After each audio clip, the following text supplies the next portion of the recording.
Ohio. How are you?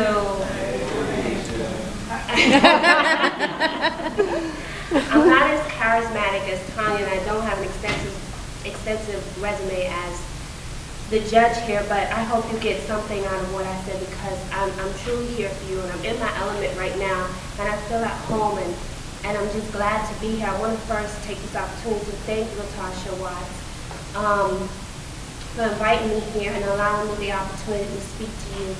Her passion to help foster children and care bonds us together, her and I, not just because we're fellow alumnus, but as family. And I, like everyone else in foster care, do not take the word family for granted. My journey in foster care started in New York when I was about 3 years old, when my mother left me on the staircase in the project building in just my t-shirt and underwear, where she told me to just stay there and wait for her to come back, only to be found hours later by two strangers who would later tell me that my mother wasn't able to care for me. You see, the cares of life got to my mother, and motherhood was too much for her to bear.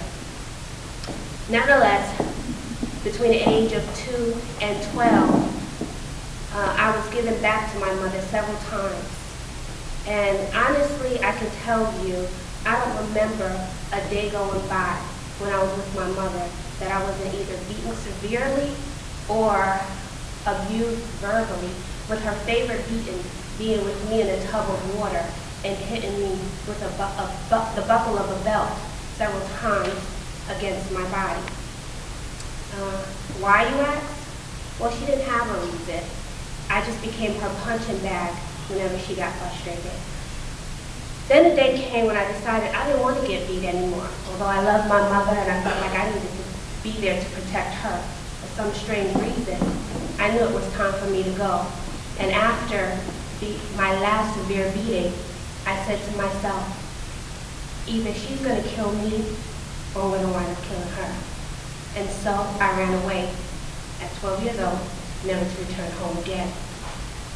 The state of New York later became my father, the city became my mother, and I entered into congregate care, which most of you know as a group home. I lived in several group homes until I aged out.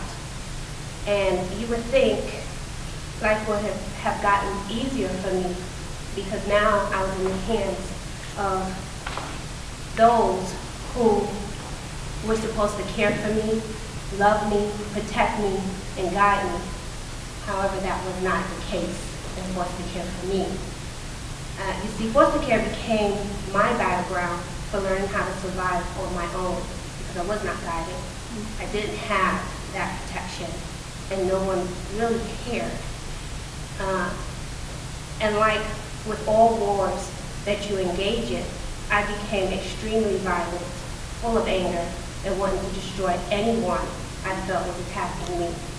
As foster children, we are like soldiers, living on the front lines, battling, fighting to battle and overcome adversity on a daily basis. Wounded, scared, confused. Some of us leave without a sense of knowing what the future holds because we're not prepared.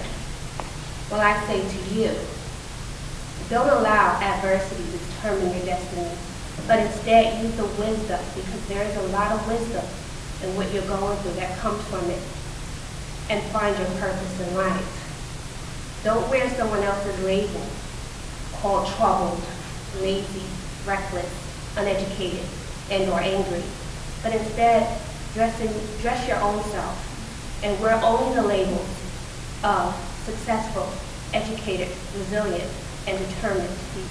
Don't ever be afraid to ask for help, and don't ever think you're weak because you're in need.